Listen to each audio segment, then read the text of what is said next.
Greetings, fellow navigators. Rodamont here. Thank you for tuning in to Stationeers' Brutal Vulcan. Episode 78. Charting the Solar System. Alright. How much fuel has we mixed? 11. Yeah, we're right about at the point where I said we'd want to stop. 18 and 9. Yeah, perfect. And now the beauty is we can pressurize our rocket at our leisure because it's not a race against the clock for temperature reasons. So we can fuel our rocket up and it won't overheat. And let's go over to rocket control and see if we can get an accurate read of how much fuel it has. So we could do the, fuel calculations for transfer burns and the like.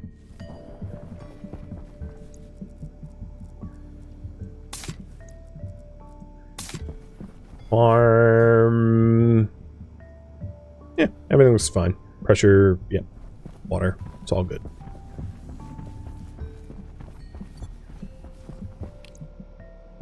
Alright, so here's the private Barton.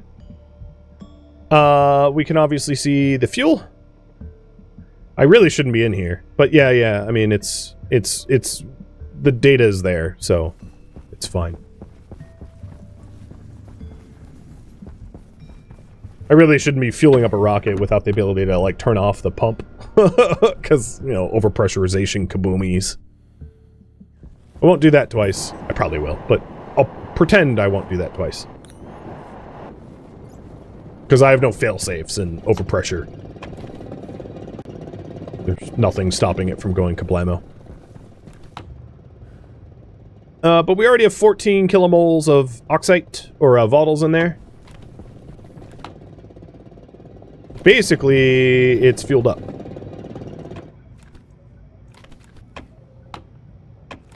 Putting the turbopump closer to the umbilical would have more of the gas in the tanks.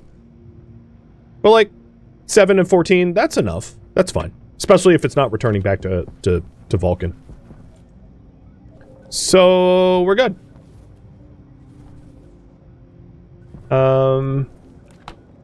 We're ready for launch. Retracting.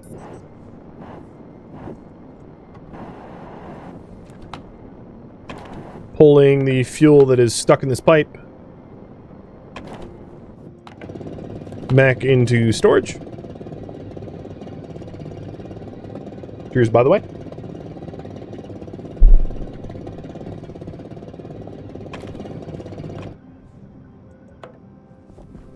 Checking up on it. Yep, there's the fuel.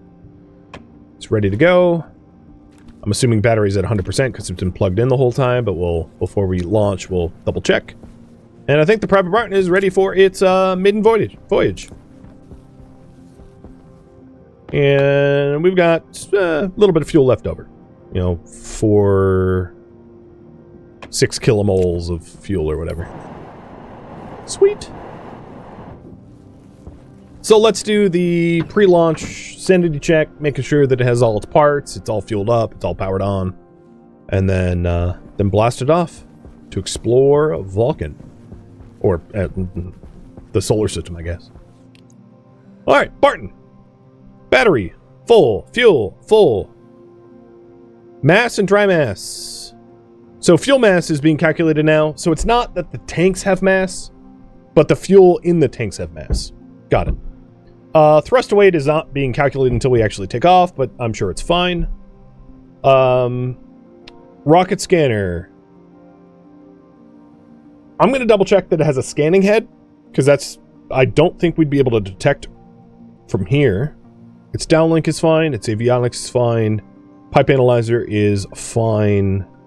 Pipe analyzer has the total volume, which is the tanks plus the pipes. And it also has the ratio oxygen, the temperature, pressure. Everything looks good. So let's check the scanning head, and then if the scanner has its scanning head so that it can... Oh, god, dang it. Storm in 20 seconds.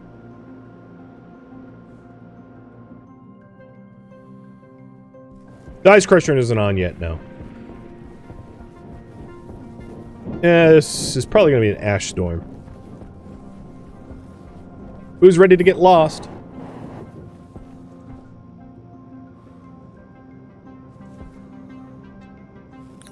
Oh, the timing of the storm. Oh, no, it's solar. Okay, that's fine. Yep, scanner head's on. Oh, where's the door? Screw you, son! Or whatever you are. Hole. Screw you, hole. Sounds awful.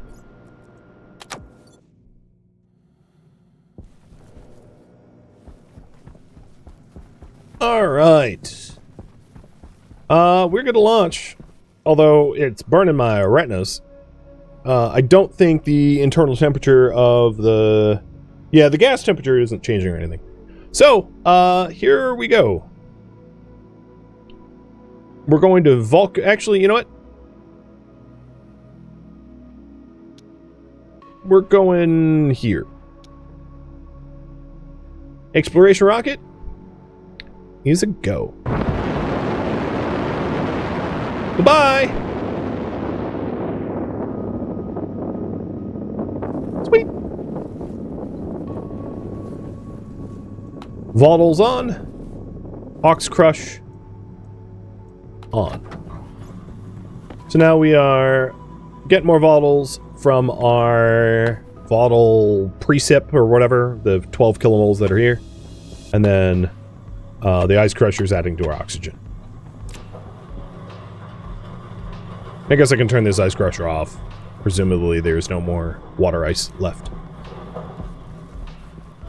There is 20 minutes left. So I think in the last 20 minutes, I am going to spend some of it cleaning up some of this garbage here. Because we have, like, old installation of stuff that can get removed. And then if there's time left, I'll probably come up with my own, because there isn't enough to, like, take on a big project. So, little projects. But, a lot of this will be just, like, revisiting the computer console to start charting things around the solar system.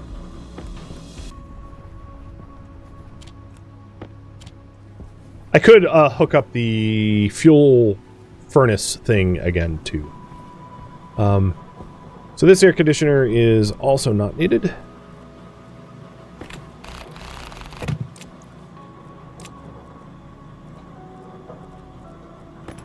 And then the dump line can move, because it don't need to be hooked up there.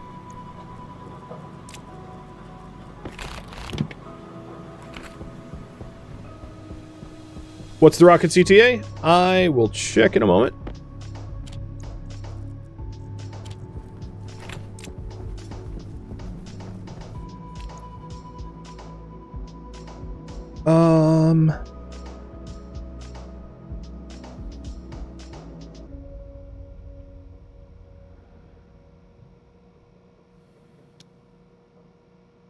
It is...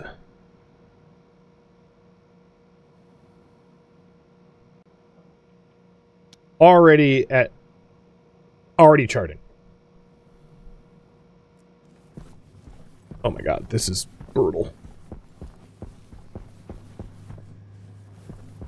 Too bright.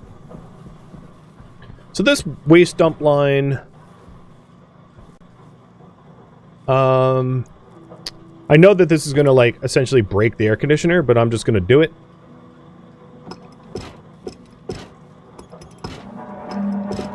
Oh god. Maybe I shouldn't. Hey, man! Welcome! I'm about to blow up my oh god, oh god, oh god. JK!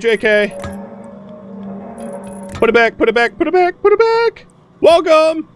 I'm creating an accidental bomb. Okay, I'm going to have to break the waste dump line back from the other side. Because I just created a potential explosion out of my being stupid. Haha. Delicious. But welcome, Raiders. We have just launched our first exploration rocket on Stationeers. Let me give you a proper shout out and the like. Although I got not a lot of time left. You were playing RimWorld. Tell me about your RimWorld run. And the rocket we just sent up, we launched like a few minutes ago. It is up charting space now. So we have found a metallic asteroid field that has iron, copper, gold, and silicon. And we are charting this point of interest now. Sweet. Always a pleasure to have you here, Ban during this solar storm. If you're wondering why the game looks so crazy and bright, it's because it's a storm.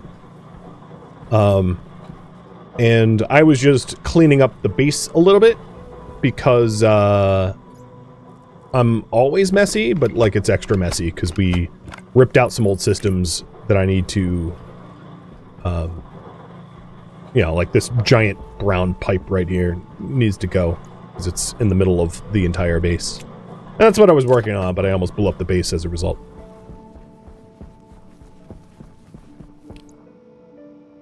All right, so we finished charting, and it's a moon called Styx. So I'm going to set a destination for Styx, and we're heading for Styx. We'll be there in 100 seconds.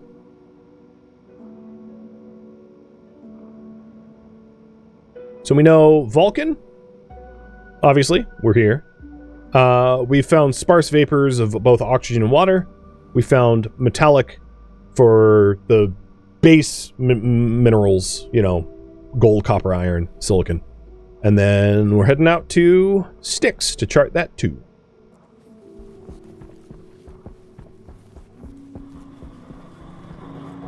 So if I want to remove the brown pipe, let's do this the smart way rather than the it explodes in my face way.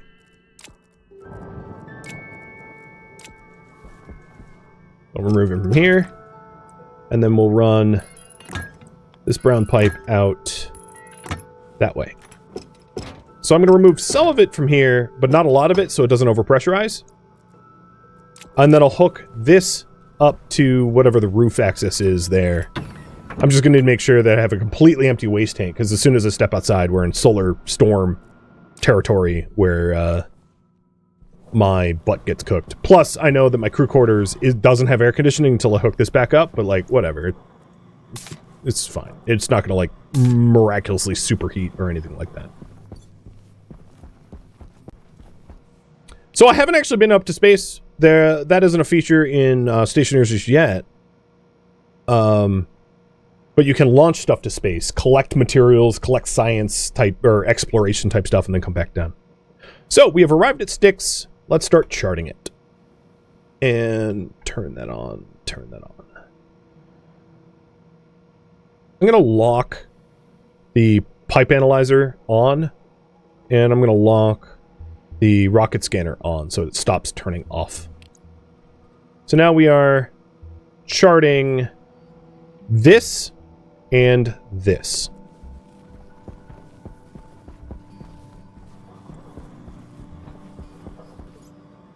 Okay, we've had about 10 minutes of storm. Should be subsiding soon. But I'm stepping out in the storm anyway. Woohoo! Sorry about your retinas. Sorry about your pupils. I know they're getting blown out of your face. Whatever. Oh, yeah. Oh my god. Can I even rework the waistline? This is horrible. So this is the consequence of the solar storm. The game doesn't normally look like this if you're unfamiliar with Stationeers. This is just like, I have storm. Storm make horrible on eyeballs. I can't even frickin' tell what I'm building. Oh my god. A little rough, are you? Oh, 10 pipes too tall. Oh god, I should just put this off. I shouldn't be doing this right now. It's too painful. Go away, Storm. Oh, thank God. Good Lord. All right, so this is the waistline should where's there's my tank. So this can get broken. Oh, you know what? Maybe I won't break that yet. I'll break it down piece by piece. But this connects to that in the simplest of terms. And that will allow my air conditioner run. Because this is essentially my AC's, like, heat dump line.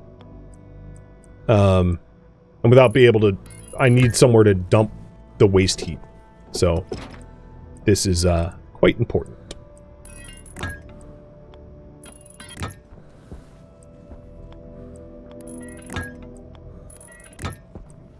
Is that correct? Not.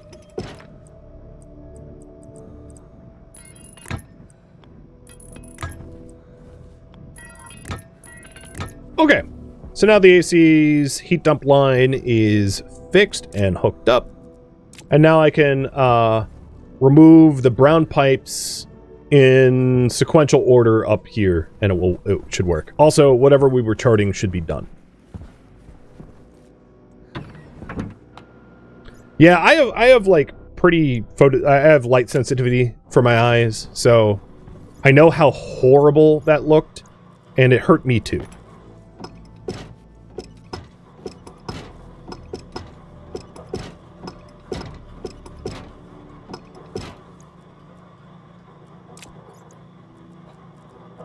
There we go.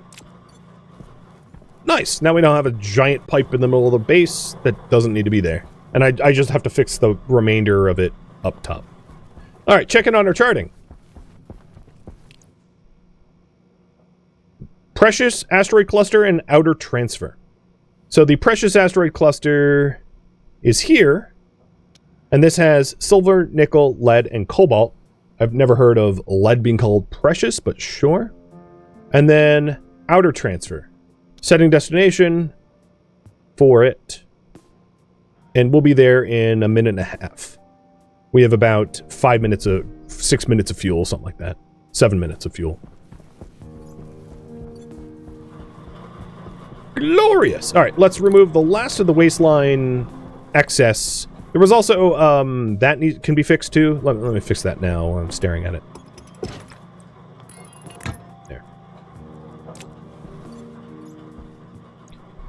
And now that I'm staring at this, whoops, wrench into tool belt.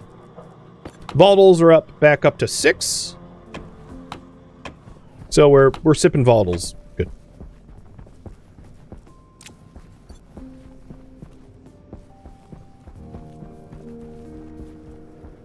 So the current ship that we have up in orbit doesn't ever come back down to Vulcan. It's just an exploration rocket.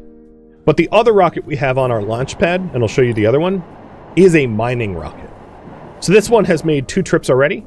It made a trip up to a cloud to mine frozen oxygen and bring it back down to us, and also frozen water and bring it back down to us. So this thing has made 2 trips, but it needs to be retrofitted because on its last trip, its fuel tank started superheating, and I had to rip out the fuel tank to keep the rocket from exploding because the fuel tank wasn't insulated. So it's grounded at the moment for update and repairs.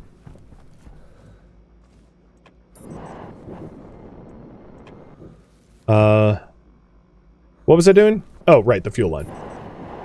And then I need to turn on the air conditioner because I haven't actually done that. So this is just the last of the old waste tank line that needs to get ripped out and then reconnected.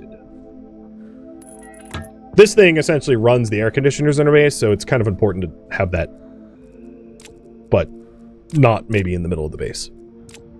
All right, now that that's done, let's go eat, drink, and turn the air conditioning back on. After checking on Private Barton's outer transfer charting.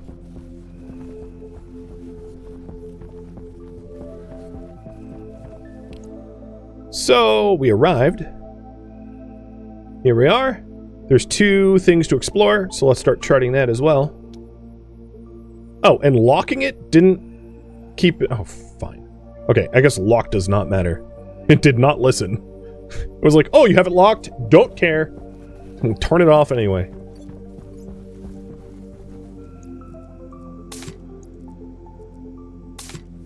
Before I rip my suit off, I should also... I mean, I don't think that my crew quarter, like, magically got super, super, super hot while I was, while the AC was off. Weird. There's, I spilled water in this room? I mean, it's breathable. It's fine. I can take my suit off. It's not an issue. I just don't remember, leaking any water here.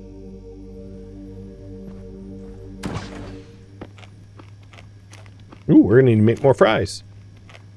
I only have enough for, 2 more fries. Oh, you know what? I don't even have enough soy. Never mind. I can't make fries at the moment. I have to go harvest, soybeans to make soy oil. So my food can only go up to 88%. All right, let's fix that soy problem.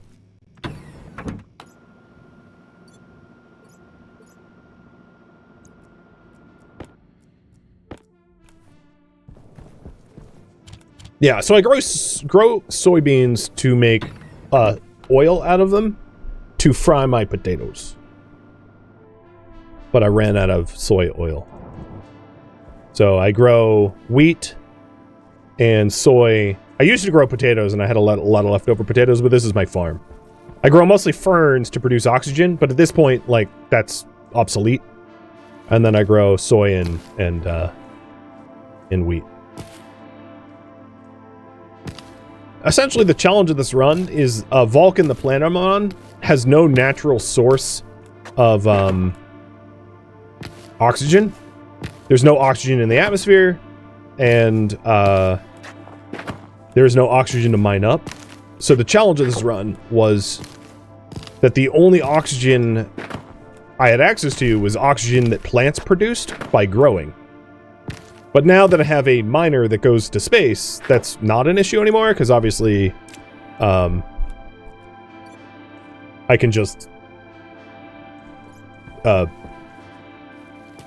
mine oxygen in space, and yeah, that becomes a non-issue.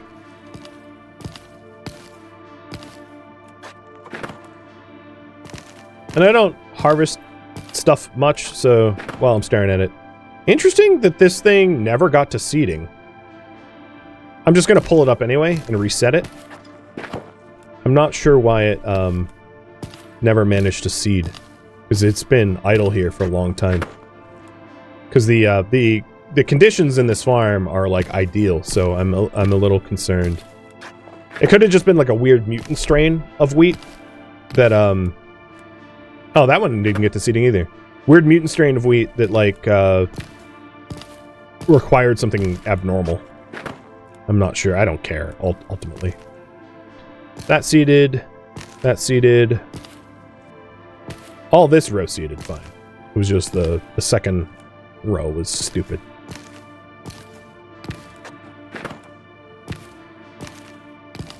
I don't have a row of taters. I'm replanting the wheat, despite the fact that I said I shouldn't. Out of convenience, because I don't have any potato seeds on me right now.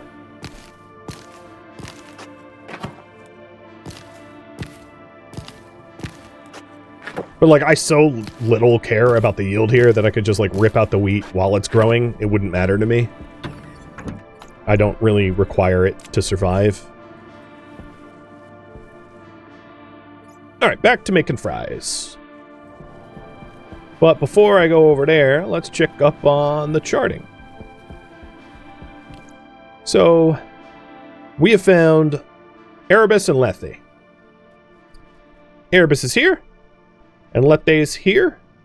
Erebus has more points of interest that look to be minables, so we'll go there first. and we'll be there in 82 seconds.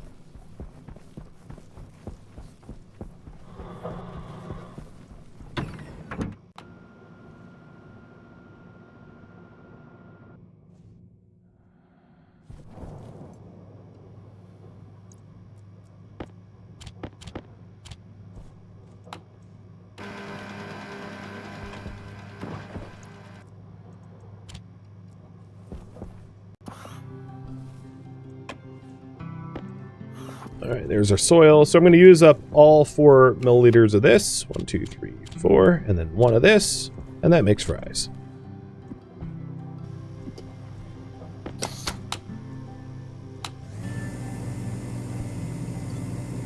Yep, it's that complicated to make myself some food. It's a process, which is why this was a challenge. There we go. I'm not going to bother with the bread right now. I got other things to do. Other potatoes to fry. Speaking of potatoes, let's go ahead and put a row of potatoes in instead of the wheat. So I have an option between 2 foods. So here we go. Got my potato seeds. As I said, I so very little care about the wheat seeds because it's like whatever. Then I'm just going to rip them out and put potatoes in instead. This is as bad as people described it all those years ago. So how'd they describe it as bad? How can I even... Oh, hold C.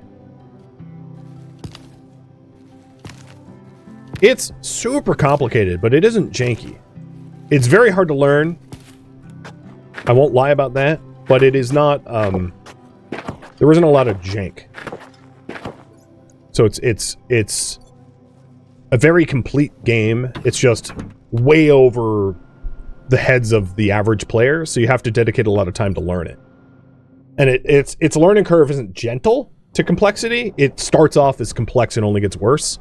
So it's one of those, like, you start playing and you're like, oh, what the hell, I don't know what I'm doing, I'm dead. And then you restart and you go, oh, what the hell, I don't know what I'm doing, I'm dead. And it's rinse, repeat. Alright, so here we are at Erebus. Let's start charting. Rocket scanner on. And chart. And there's 3 points of interest to chart here. Better or worse than Dwarf Fortress? Worse. Because you can play Dwarf Fortress and, like, survive a little bit without really knowing what you're doing. Whereas here, like, you're pretty much dead on arrival if you don't know what you're doing. You have to, like, read a considerable amount of the wiki before you can even really start playing this. And then the control schema is, like, pretty different than other games. So then you're, like, all thumbs, not knowing you're going to be dropping tools and, like, making wrong moves constantly. With that said, I love it. So, you know. Alright, volatiles up to 9. We want to get that up to, like, 20-ish. Oxygen, obviously, we have as much as we have. I don't really care about the oxygen. And I'll go a little over time just to finish some of the charting, because I think that will be interesting. I turned on the air conditioner, right? Yeah, okay, I did. At this point, because we're crushing ice that is mostly made of oxygen. So what I'm doing is I'm turning this active vent on to flush the base full of fresh oxygen. So it's more pressurized so that I can safely walk about without my suit. Could I show Banlish one of the logic systems? Sure, I could do that. So let's do a configuration cartridge for that. I haven't actually made a configuration cartridge, and I think that will help. Oh, the other thing I could do is, here is the network. Oh, this is the wrong scanner. Here is the networks in my base. The cable networks and the plumbing networks and the ventilation networks. So, yeah, if you can look at this and go, yeah, that seems simple, you're probably mistaken. Of course, keep in mind that that's systems built upon systems built upon systems over the course of, like, 50 hours. It wouldn't start off from 0 like this, but, yeah.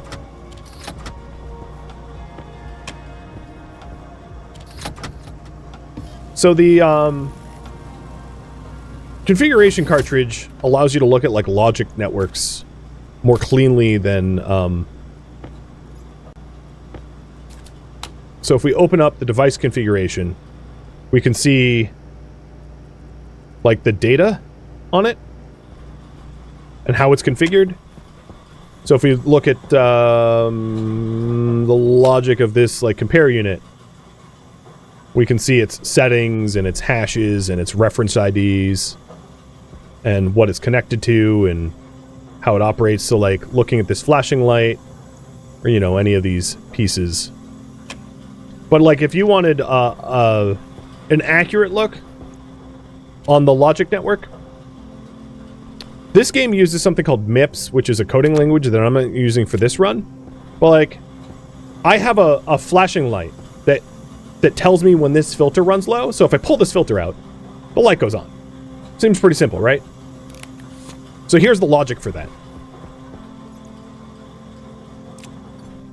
This reads the slot of that filter. So in order for this to work, you have to have a wire into the data port of the filter over here, which is right there, that green one, on the same network as the reader. And then you use a screwdriver to set the input is the filter, the farm filter. The slot is slot 1, and we want the quantity of that filter. So it's reading the percent HP on that filter. Then you take that data and you compare it. So we're saying, hey, the percent of that filter when it's less than this memory, which is set to 5, so 5%, this flags a state of 1.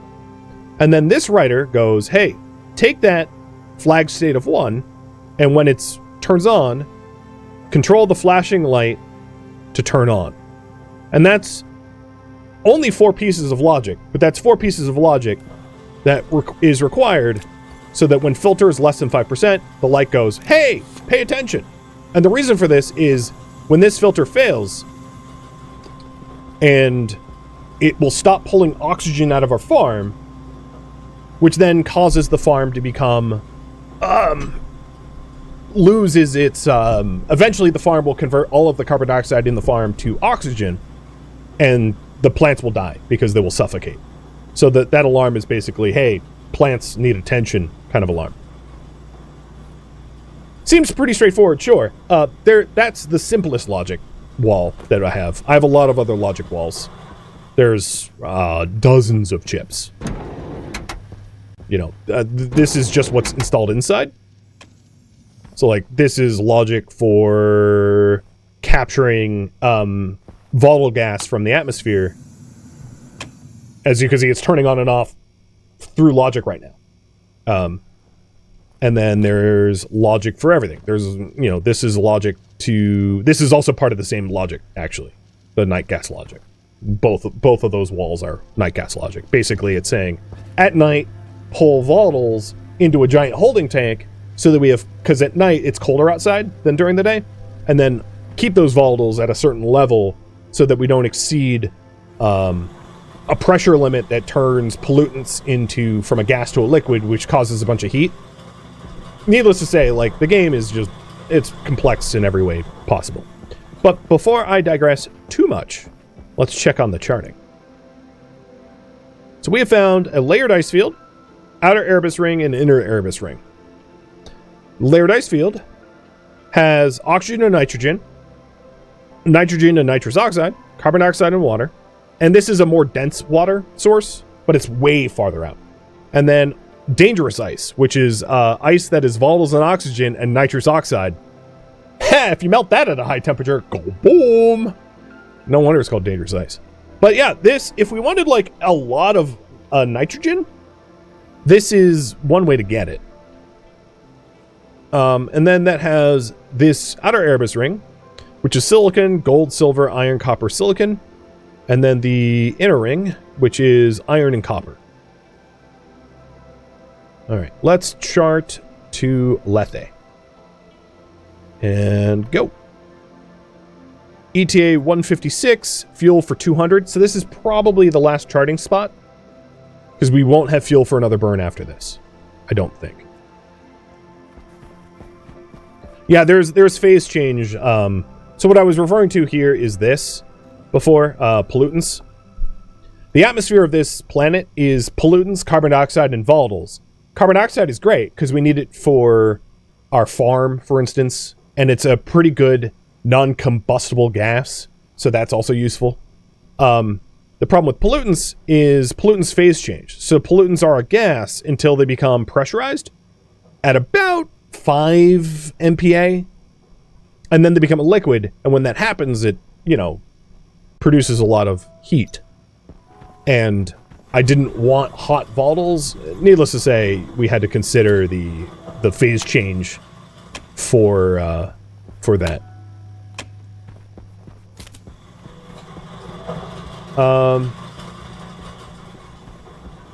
So I think what I'm going to do, I can turn this vent off. We've pressurized the base to about about an Earth atmosphere at 75% oxygen. So, you know, we're probably pretty high right now. Oxygen high, but, you know, whatever.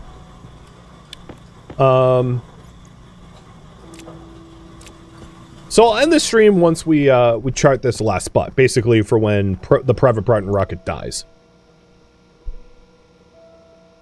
And here, as you can see, it, and there's not orbital mechanics like there is in Kerbal Space Program. You go from point A to point B with active thrust the entire duration. Obviously in space, because there's no friction, there's nothing to stop you. You could realistically give it a little bit of gas, and that's actually not how Hohmann transfer, never mind, I digress. But the way it works in this game is you have to do the full burn here, and then, you know, so on and so forth. But yeah, we have a pretty good picture of what space looks like now, and what resources are out there, which is important if you want to do more space mining. This here is a map of the planet we're on, and what materials you can find on the surface of the planet we're on. It's just not a complete map because we didn't have a satellite in orbit long enough to fill in all the blanks.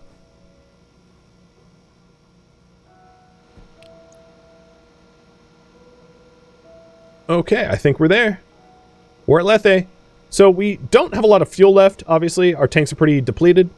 Our battery's already down to like 68%, so it's not like... I mean, this was a single-use rocket anyway.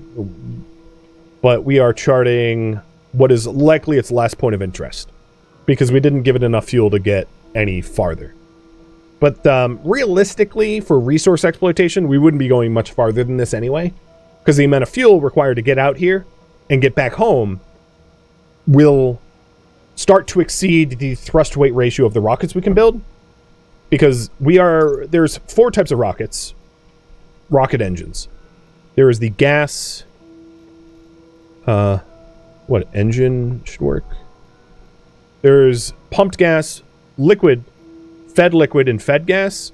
And the pressure-fed gas, liquid, and liquid engines require logic to run for the most part, whereas the pumped gas doesn't require logic. So we're kind of restricted in the pumped gas, but the pumped gas has a mass thrust of 16.2 kilonewtons. And if we're doing mining missions out into the deeper solar systems,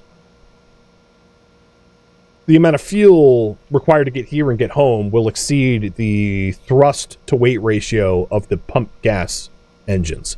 So like the compositions of the stuff out here like don't really matter to me, because they're well beyond our pumped gas ability to get. So here's precious captured asteroids for lead, nickel, cobalt, silver at really high densities. So you'd only really ever get this if you were trying to do some insane amount of resourcing. I don't know. I don't see that it's a reasonable thing to do. But we'll keep charting the other 2 points. They're almost done.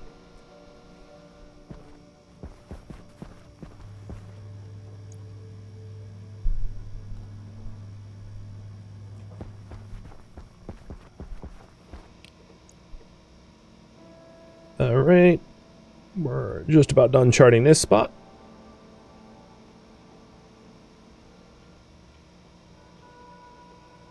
I've always wondered if it, like, updates. No, I don't think it does. Oh, just as I look away. Oh, my God. Okay, so this is Hypnos. Hypnos is a dwarf planet, I guess. You know, it's like a named asteroid or something. Kind of like Ceres. Gold, copper, iron, silicon, carbon. Carbon is interesting to find up there. Because, you know, that would be a fuel source, potentially. Obviously, we can't, like, mine it and turn it into fuel. It's a shame those rockets can't yet have solar panels to recharge bats. Or gas capture, right? Because, I mean, it'd be cool if you could, like, fly up to this layered ice field and, like, capture nitrous oxide from the NOS ice or something. Mine the NOS ice and convert it. And then use it as fuel or something like that. Because there is the potential to do stuff like that. And then the last position will be updated now. And it's flying into Janus high orbit. Which, at that point, you're flying into an accretion disk. It's a little weird. It's kind of not legible, but basically you would be using a... you'd be using a rocket gas capture to gas collect. You could gas collect off of Janus. And I think the idea for this is it's like infinite amounts of gas, because it's like, it's the accretion. Well, no, it has a density and richness and a size. But yeah, there we go. We now have the whole solar system. So good job, Private Barton. Private Barton has not enough fuel to get home, so I'm going to tell it to come home, but obviously it's not going to make it. So here we go. Barton, fly home. We're there in 300 seconds. We have 55 seconds of fuel. And that's not even like the deceleration burn of not going kaput splat. Also worth noting, if you are sending two rockets, one in orbit and one landing at the same time, they will collide and like kill off each other potentially. Or I've had that happen, I'll put it that way. So whether it happens to you, I don't know. But yep, there's Private Barton on his last voyage. And instead of watching him run out of fuel and die, I'm just going to abandon him.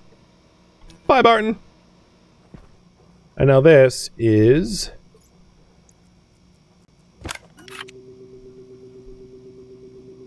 unused logic uplink. Served your purpose. We know the whole solar system now. And what's interesting about that is these things floating around are the actual moons that you can go to. They're physical objects in the world. Like that there is probably Erebus, looks like. That looks like Erebus to me. And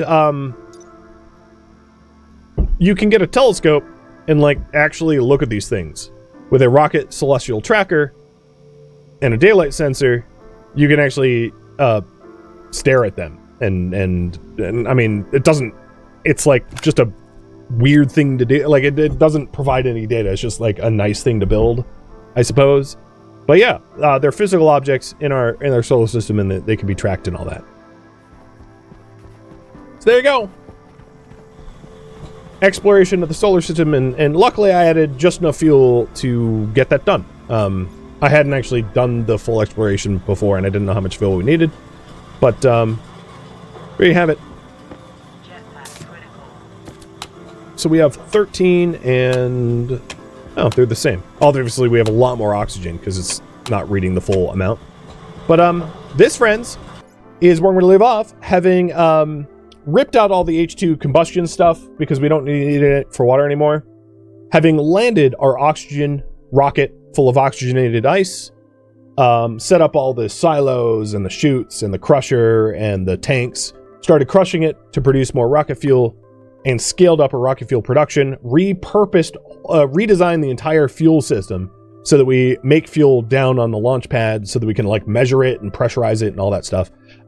rebuilt Private Barton to use insulated tanks rather than the convecting tanks, and then launched them up to explore the entire solar system. So it might have seemed like it didn't get much done because it was just one giant priority. But I do think we did a lot. Thank you for tuning in to Stationeers Brutal Vulcan, which originally streamed live on Twitch. If you have any questions for me, let me know in the comments below. If you'd like to catch a live stream of mine, Radamat.com has my stream schedule and countdown timers to upcoming streams. If you'd like to join my online gaming community on Discord, Radamat.com has a link to it, as does the description of this video. Thank you so very much for watching. Special thank you to my Twitch subscribers, Patreon patrons, and viewers like you that support the channel and made it all the way to the credits. Thank you so very much. I hope to catch you next episode or an upcoming stream. Farewell, my fellow Stationeers.